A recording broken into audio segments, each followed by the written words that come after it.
Be a part of the best pro wrestling podcast today by supporting the Going In Raw Patreon. You can enjoy access to the live taping of the show, exclusive merchandise, and patron-only episodes, and so much more. Support Going In Raw today. Click the link in the description.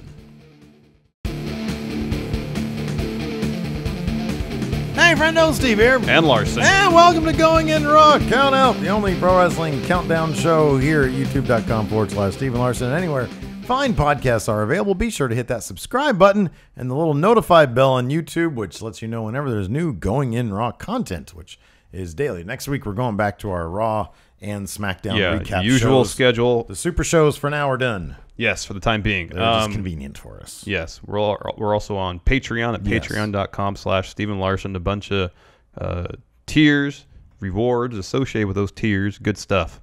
It was a little flashlight. That was right in my face. Don't do that. Sorry, Don't do it towards camera. I'm sorry.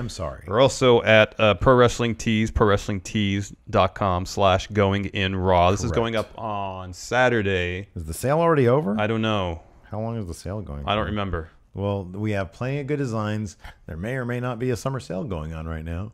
We're not sure how long it goes. It went from the 6th until sometime. I forget when. Yeah. So, anyways.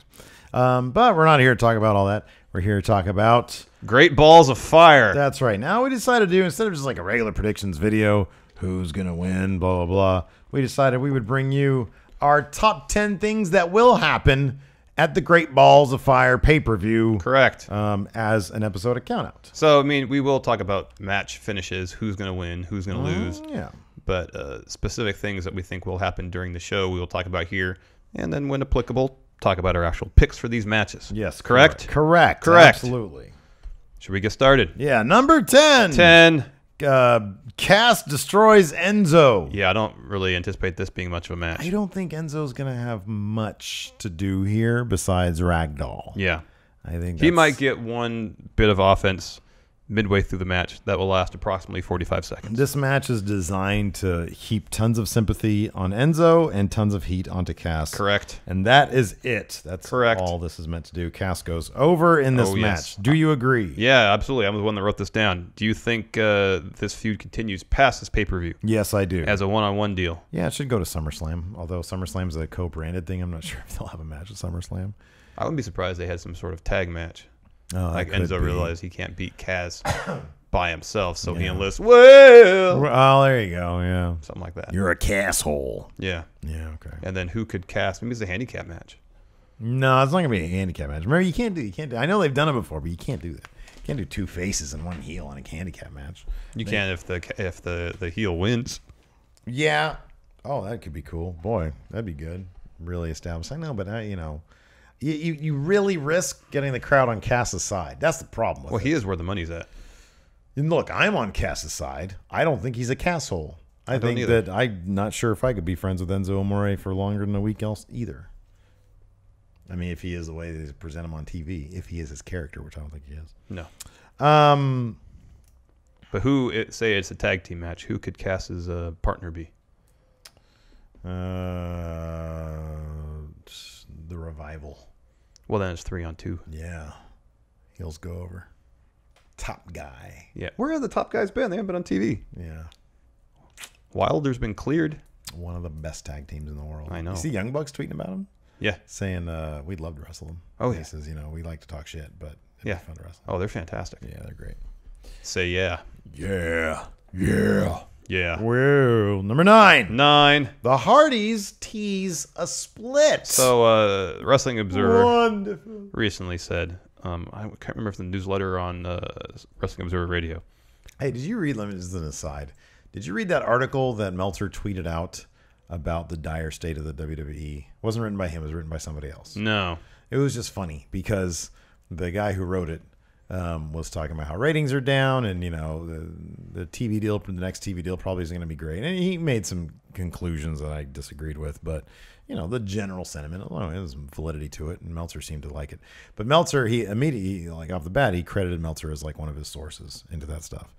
But then, later on, he talks about an anonymous source with, info about it, and he keeps on referring to this anonymous source as a Wrestling Observer. And I'm like, did you just credit your public source and basically out your anonymous source as the same person? It just sounds like it's Meltzer. That's funny. Anyways, the Wrestling Observer said something to the effect that the Hardys were very close to reaching a deal with Anthem to, I would assume, acquire the Broken Universe IP. Ooh. So if this is true and a deal is imminent, it would not be surprising at all for the Hardys to lose their Iron Man match against Sheamus and Cesaro and plant the seeds of the eventual split. I'm not saying a feud because I don't think either of them are interested in that, doing Matt versus Jeff again. Right. But a split. Yeah. Where Matt can start doing the broken stuff. Seems like he wants to. Yep.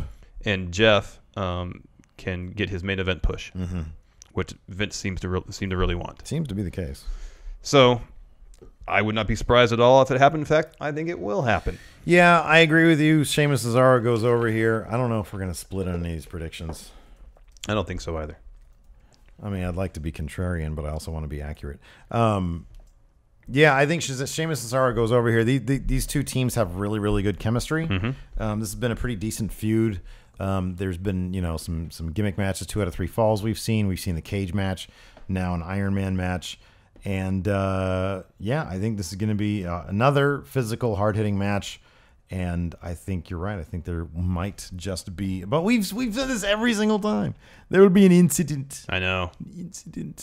So, I don't know, man. I mean, Matt Hardy really, really seems to want to do the broken stuff. Like in his commentary on Raw last week, really just felt like, I just want to do it. I want to do it. I know. It'd just be interesting to see if they try to just have him come out as the broken character without any introduction. Yeah. Or if they kind of retell the story of how he was broken. Yeah, I don't know. You can kind of have your cake and eat it too. Probably. You can reference what happened before, maybe.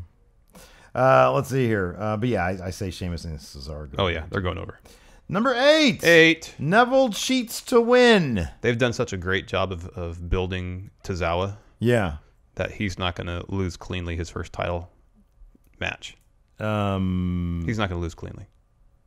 Wait. Tozawa's not going to lose cleanly. Oh no, you're right. Yeah. No, you're right. Yeah, no, Neville's gonna cheat. Neville's gonna retain. He's gonna cheat to win. Yes. Here's the great thing they do with Neville, is that they book him in enough clean wins to keep him very, very dominant, to give him that sort of aura. But at the same time, when he comes up against real threats like Austin Aries, and even Austin Aries in the end, he got the win clean. Yeah. But it feels like they're really building Tozawa to be his Achilles heel, to be the one guy who can beat him. Yeah. So, this is in the pre-show. Not a chance in hell Neville's going to lose this in the pre-show. And number 2, it's in the pre-show. Yeah. Well, and number 2, they're not going to have Tozawa lose cleanly. Right, exactly, yeah.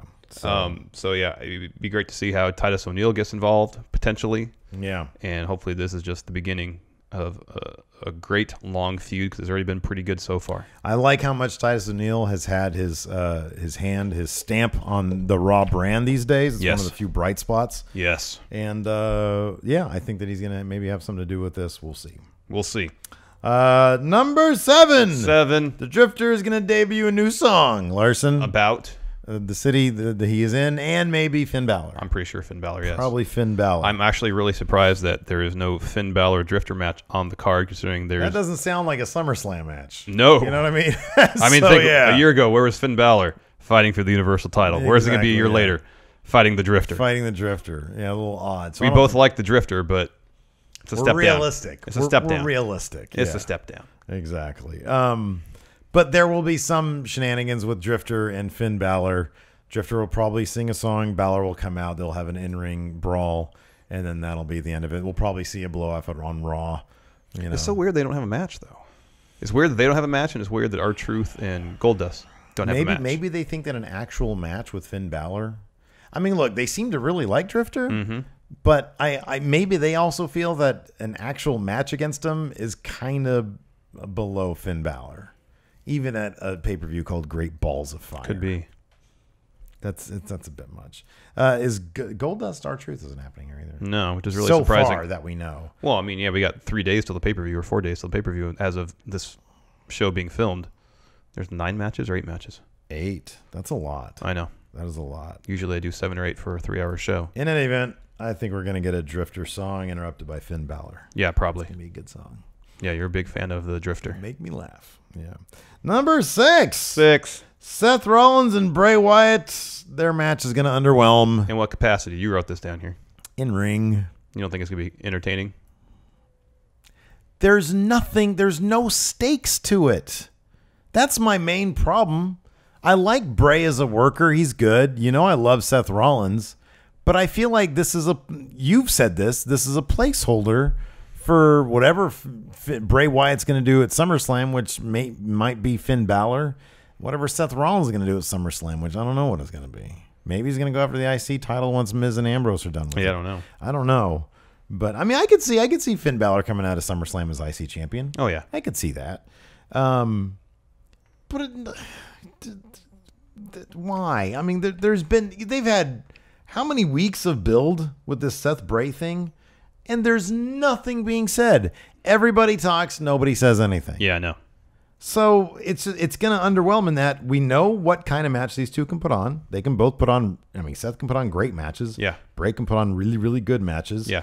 When there's something at stake, then I would care. Yeah, there's not much at stake, I know. But for these two to have a match that's gonna matter, there needs to be something at stake. It can't just be like, oh, these are two great competitors, they're gonna fight right now. No, I agree. So in that respect, it's gonna underwhelm. It's not gonna be like, oh my god, that was a great match.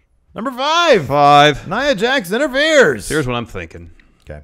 So they've been kind of, Nia still wants her title shot. Yeah, she does. Against Alexa Bliss. And Alexa Bliss has been recruiting Nia Jax to help her out on occasion. Yeah. So it'd be interesting to see if Nia would interfere to keep Sasha from winning, to ensure that her title shot happens against Alexa Bliss. Yeah. Whether that's a one-on-one match between them at SummerSlam or a triple threat involving Sasha, who knows? But based on rumors and the trajectory of the storyline, it seems like we're going to get Nia Jax versus Alexa Bliss in some capacity sooner rather than later. Yeah. And the best way to ensure that is to have Nia interfere during this match. Sasha Banks' whole vibe through this thing is, well, we'll see what's next. You know what I mean? I know it's weird. Like I noticed that when her and Bayley were walking out for their tag match on Raw, but also it was utmost confidence on her part. Yeah, she is absolutely confident. Walking out there. I mean, that's the thing is that she's like hovering above the women's championship on Raw. I think she understands that right now they're trying to build Nia Jax and Alexa Bliss. Yes. And that's totally fine. That's good. They're doing the same thing over on SmackDown. That's why Charlotte and Becky Lynch were on the show this past week. So, that's totally fine. It's just, I think it's, well, I'm just having a good time out here. Yeah. Whereas Bayley has that look of, they have no idea what they're doing with me. Yep. Her the second episode of her on Stone Cold's podcast, I think, came out yesterday. Oh, I gotta check that out. Man. Get the rest of the story about her being in a weird spot. Like, in her it's career. so funny, man. When she came out with Sasha as a tag team, I was like, God, they're just like, there's so much money to be made there. Yeah. That they're just unable. They have no idea how to do it. They have no idea what they're doing with her. Yeah. Number 4. The Miz Taraj makes an impact. So they just gave Miz his Miz Taraj, Curtis Axel, and Bo Dallas within the last couple of weeks. And if internet rumors are to be believed, they did so to separate. They didn't want two it couples, essentially. They didn't want the Canellises on SmackDown and Miz and Maurice on Raw. Right. So it seemed like at first that Maurice would be taking some time off. It had a storyline about some tension going on, some marital problems between Miz and Maurice. That seemed to be smoothed over after this week. But last week, or this past Raw, the Miz Taraj made a pretty significant impact, helping Miz retain the Intercontinental title by helping him defeat Heath Slater. And I would be shocked, absolutely shocked, Steve, if they did not make an impact at Great Balls of Fire to ensure that Miz retains the Intercontinental title and establish themselves as a force to be reckoned with on the Raw. You know how they should play this up? And the up? WWE as a whole. You know how they should play this up? How? Is somehow, some way, through the match, towards the conclusion of the match, Miz would have to make a choice. Between Maurice and the Miz Taraj? No. Oh. Close. Between Maurice and the Intercontinental Championship and the Miz Taraj. Okay. So, like, either he gets the belt and the Miz Taraj, or he gets Maurice. And I think there's a number of ways you could do that, if that's what you want to do, and then he could sort of pivot the Miz from being, power couple with Maurice to being almost like, single guy who has no idea what to do with himself, but still the champion. And that's the thing that he clings to, even though he kind of clings to it, but he's got Marie, he's got the hot woman with him. Yeah. But I think that could be good. That could be good. And it would definitely separate, the power couples from each other. It'd be a new direction for Miz. It would be. That's actually a really good idea. I like that angle. I like it too. That'd be good. We should start running this stuff. My doppelganger that apparently get in contact with backstage on Raw. Get in contact with abnormally tall Larson. Yes. Top-notch Larson. A.T. Larson, abnormally tall Larson. Top-notch, exactly. Super best Larson. Yes. Number 3. Roman Reigns is totally going to win, man. Well, at the least, whoever wins the match between Reigns and Braun Strowman is going to face Lesnar for the Universal title at SummerSlam. That's a guarantee. Yeah, that's a guarantee. If Reigns wins at Great Balls of Fire, it's nearly a guarantee that he wins the Universal title at SummerSlam. Yeah. Nearly a guarantee. Could you imagine if Braun and Samoa Joe both went over? That'd be great. My lid would, metaphorically blow. I know. That would be crazy. I would like that a lot. Yeah, me too. I think a lot of people would love that. Oh yeah, they get a huge pop if that happened. But Larson, let's come back down to reality. Not gonna happen. I mentioned this on the Raw show, and I think that the line of thought over there might be, especially, and there is some more logic to this. If they are really happy with the Samoa Joe Brock Lesnar thing, why have it? That actually, oddly, might hasten Roman Reigns' Universal title run. Yeah, because why have Samoa Joe languishing in the dust? Why have Finn Balor doing kind of nothing unless he wins the IC title? But that almost would be a demotion. It would be a demotion. Why have Seth Rollins going? Why have all these guys jobbed to Brock Lesnar over the next 7 months, only to get to a Roman Reigns Universal title win at WrestleMania and hope that maybe the tide turns on? Well, it's not just Lesnar running through all the top card guys on Raw. It's Roman Reigns doing that too. Exactly. It's save for maybe Braun Strowman. Exactly. And so you're burying kind of everybody else in the top of your card on Raw for the sake of one match that when Reigns wins is probably going to be crapped on anyway, so just get it out of the way. The reaction to Reigns isn't getting any better. Nope. It's getting worse. And there really is no indication that's going to get better anytime soon. There's no consistency to who his character is. I mean, just this week, he was an ambulance driver. That's correct. That's a new dimension to his character. Vocational changes in the gimmick. And so there's no reason to just have that title switch happen at SummerSlam, see what you can do with it, but and not have Lesnar run through Samoa Joe. I mean, look, and if that happens, it's going to be Lesnar running through Samoa Joe here at Great Balls of Fire, which is fine, but you're not doing the same thing with Seth and Finn, and you don't have to Strowman, yeah. Like Jeff Hardy, maybe. Let's just get this out of the way now. See if you can make money with Reigns as Universal Champion. Maybe it pops ratings for a month, and then you can see how it's shaking out. You can see how house show attendance is if merchandise spikes. Roman Reigns might be a guy who, if Finn Balor becomes Universal Champion, you might see his merchandise spike even more. Yeah. Whereas with Roman Reigns Universal Champion, it might just be the same. Like, do you think him as Universal Champion is going to, bring more people to the table for Roman Reigns? I don't know. I mean, I don't know what percentage of the audience do you think goes to a show with the idea in their mind they're looking forward to booing Roman Reigns? Do you think anybody would buy a ticket just to go to the arena to boo Roman Reigns? No. Or yes? No, I don't think so. I don't think so either. I mean, people who have already bought a ticket will go there to boo Roman Reigns. But Yeah, I don't think anybody's going to go to a house show specifically with the idea in their head, I'm going predominantly so I can go and voice my displeasure for Roman Reigns' push. I think right now, to be honest, the guy who could benefit the most from a Universal title win is Samoa Joe, because it just adds an extra layer of awesome. I know. The awesome work he has been doing. I know. And how much could he step it up? I still think that there's so much that we haven't seen. He could step it up even further. Oh, I know. With that title. Number 2. Kurt Angle, personal problems fleshed out a bit. I think we're going to get some of that. I think we're going to get whatever the thing on his phone is. Maybe it's an appearance by Stephanie.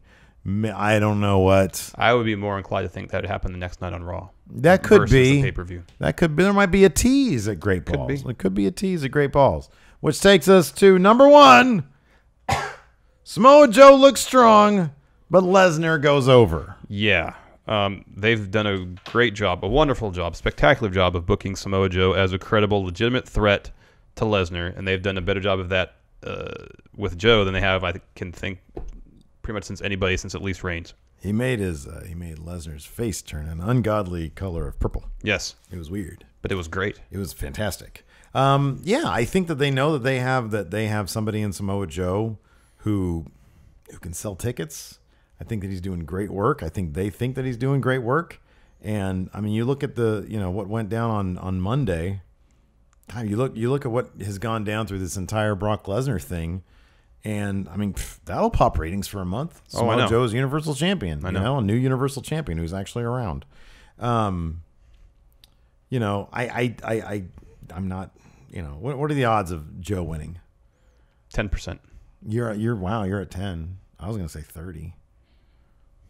Maybe we'll split the difference at 20. 2 in 10 shot of him winning. Yeah, I could see that. But no, I think that they are simply going to hasten the Lesnar Reigns thing. They're going to do that at SummerSlam. They're going to keep Brock looking strong. Lesnar might not even. Well, I've been saying for a while that there's always the possibility that someone could interfere in the main event. Win or lose, Strowman could still put a stamp on the show by saying, "Okay, well, I'm gonna get in the middle of all this. Maybe we have a 4-way match for the Universal title at SummerSlam. That way, yeah, that could be. Reigns can win the belt without Lesnar getting pinned." Yeah, but no, man. I'm telling you, if they want that moment for Reigns, he has to pin Lesnar. And that one way, I think that's going to happen at SummerSlam. I really do. So yeah, I think they're going to book Joe strong, but I think Lesnar's going to go over.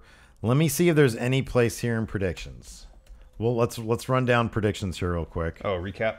We'll recap our predictions and see if we disagree on anything. I don't think we do. Okay, we'll make it on one match. Okay. Ooh, all about Seth and Bray, It's not a good one. Well, that was a one match where after I filled in all my predictions, I thought to myself, this could very well be a toss-up. It all depends. If this is just like a stopgap feud, then Seth's going over, I feel like. Yeah. But if they have plans to continue this, it's a coin flip. Yeah. I could see, and I can even, it might also be, I'm trying to think if Bray can win by DQ at all. Like, it could be something stupid like that. I just feel like Bray is going to get the win here. I feel like Bray needs the win more than Seth, even though nobody ever seems to care about that, seemingly. I kind of want to less pick Bliss and more pick Nia interferes, because that could mean a Sasha wins by DQ. Oh, okay, all right. So Nia keeps the belt on Bliss. Nia keeps the belt on Bliss. Okay, that's fine. That's my pick. Okay, that's fine. That's good. Or do you think Bliss is going to outright win? No, man. It's. I mean, look, if that's what you're gonna pick, that's what I'm gonna pick. Oh, okay. Because I think that's absolutely. I think that's right. Sasha could very well win, thanks to the DQ thing. Yeah. So no, I'm with you on that. All right, it comes down to Bray and Seth. I'm trying to see if there's any other. Another match that could be a DQ. Enzo Cass. Yeah. Cass could brutalize Enzo. Mm-hmm. That could be. I'm not going to go with that, though. I think I'm going to go with Cass legit, like, beating the hell out of Enzo. Getting the pin, then beating him up some more. Yeah, exactly. And then maybe Big Show comes out to make the save. Well. Yeah. Anyways, so yeah, it all is going to hinge on Bray versus Seth. I'm gonna pick the dark horse. I'm going to pick Bray. Are we doing punishment or no? Terrible idea.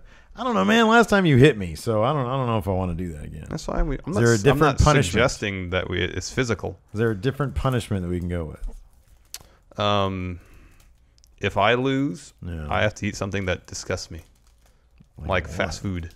I don't eat that stuff anymore. That sounds like the in my book. That ain't a punishment. Yeah. And then if I lose, I got to eat some vegetables. You have to eat. Pineapple. You know I'm not going to do that. There is nothing you hate food-wise as much as I hate pineapple. I don't know about dislike, but if I eat like dairy products, I don't want to do that to your belly. Makes me feel poorly. Oh, I don't want to do that. I don't want to make you feel bad. That's never my goal. Like we'll discuss it. We'll talk about it. We'll talk about it in the stream because I think we're going to do a reaction live stream. Oh, there you go. Okay, we'll solicit some ideas. Yes. Yeah, we're doing a lot of reaction live streams, so check that out. Yes, please. I think it's on our channel. Anyways, that's it for now. Until next time, talk to you guys later. Bye.